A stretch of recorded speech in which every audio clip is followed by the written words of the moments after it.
आज ही डाउनलोड करें और अपने पसंदीदा शोज का आनंद लें। देखा जयेश, इस औरत ने तेरे बच्चों को, तेरी बीवी को कितना सताया। अगर भवानी चाहती ना तो इसे सताने के लिए जेल में सड़ा सकती थी, पर ये ऐसा नहीं कर सकती क्योंकि ये सिर्फ प्यार बांटना जानती है, नफरत नहीं।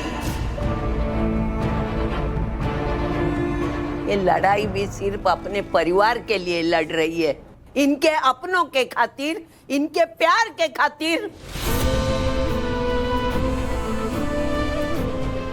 ऐसा ही नहीं कहती मैं मेरी भवानी को हीरा, ये असली हीरा है, असली हीरा।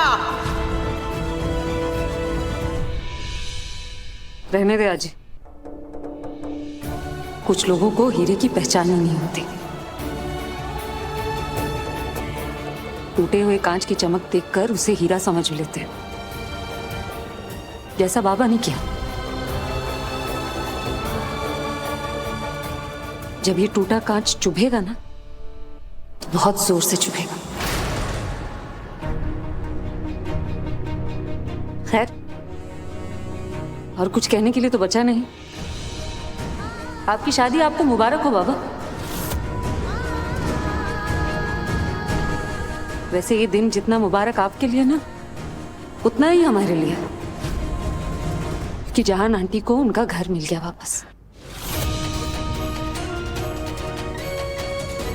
और एक माँ और बेटे के बीच की गलतफहमियां दूर हो गई।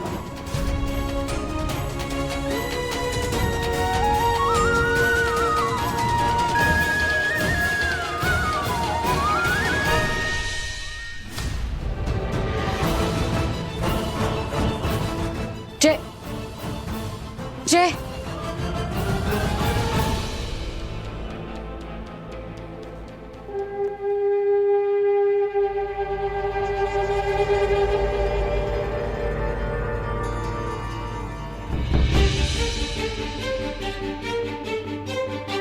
भवानी जी, आपकी बेटी ने जो कुछ भी किया उसके लिए सारी जिंदगी में शुक्रगुजार रहूंगी।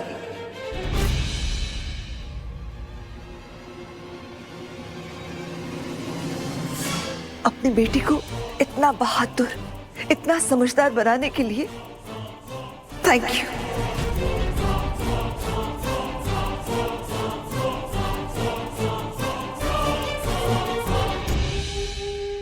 इसने पेपर्स पर मेरा नाम पढ़ने के बावजूद मुझ पर शक नहीं किया कि मैं जहां कौर का घर छीन सकती हूं, लेकिन मेरे बेटे ने किया। हाँ, विराट ने मुझ पर शक किया, लेकिन गलती मेरी थी।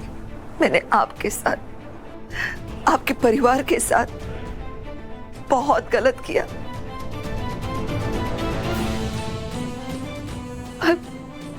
I'm really very, very sorry. नहीं नहीं, ये आप क्या कर रही हैं? मत कीजिए। नहीं,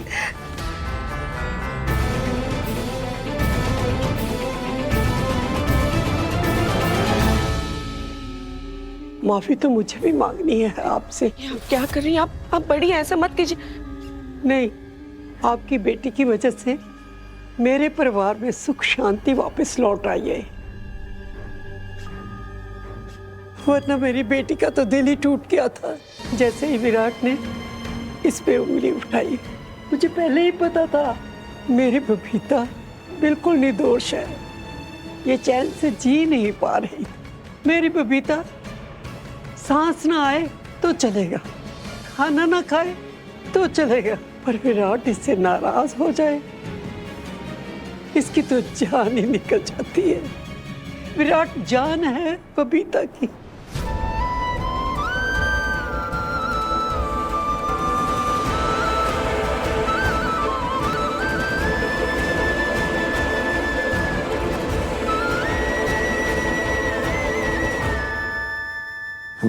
I'm really sorry, Mom.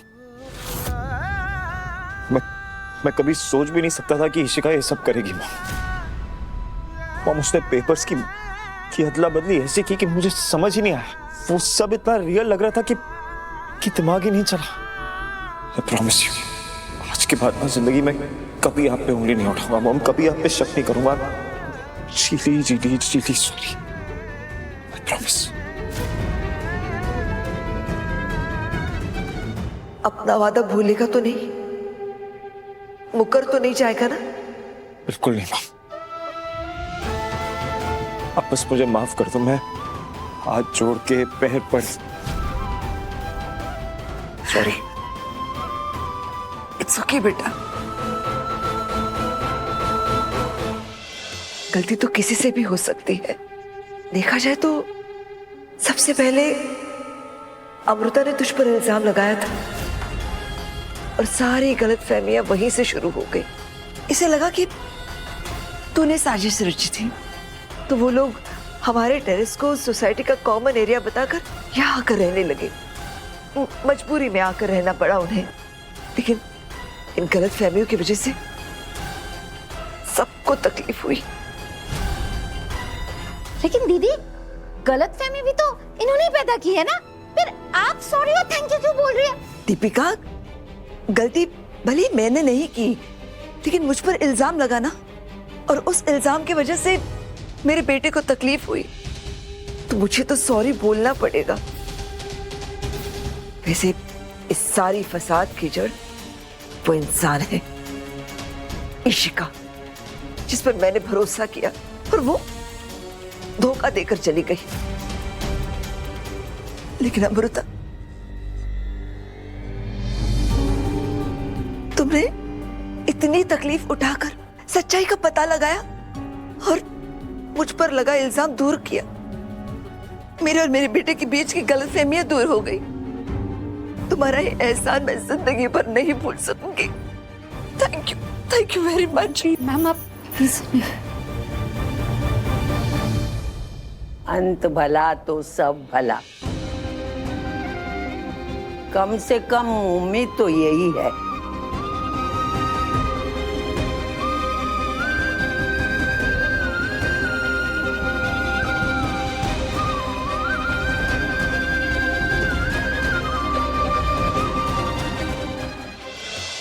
Thank you sir, मुझ पे भरोसा करने के लिए।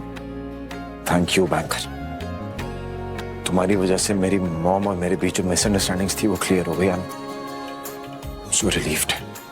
और फाइनली जहां को और आंटी को उनका घर भी वापस मिल गया। हाँ, अब हम आज ही यहाँ से चले जाएंगे। नहीं, क्यों?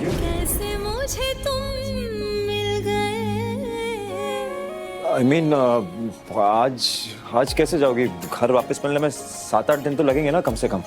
इशिका के पीछे पड़ के वो पेपर्स साइन करवाने पड़ेंगे, फिर डिक्लेरेशन देना होगा, फिर पेपर्स रिवर्स होंगे, सिग्नेचर, कोर्ट, थोड़ा टाइम तो लग जाएगा। हाँ, लेकिन मैं कर लूंगी मैनेज। सीधी लड़की मैंने। जी कुछ नहीं, सोच रहा था सब कुछ सॉर्ट आउट हो गया है तो सेलिब्रेशन तो बनता है। हाँ, सेलिब्रेशन तो बनता है, पर कहाँ? चाय? ओके। कब? 9 PM, सेम प्लेस। 9 PM।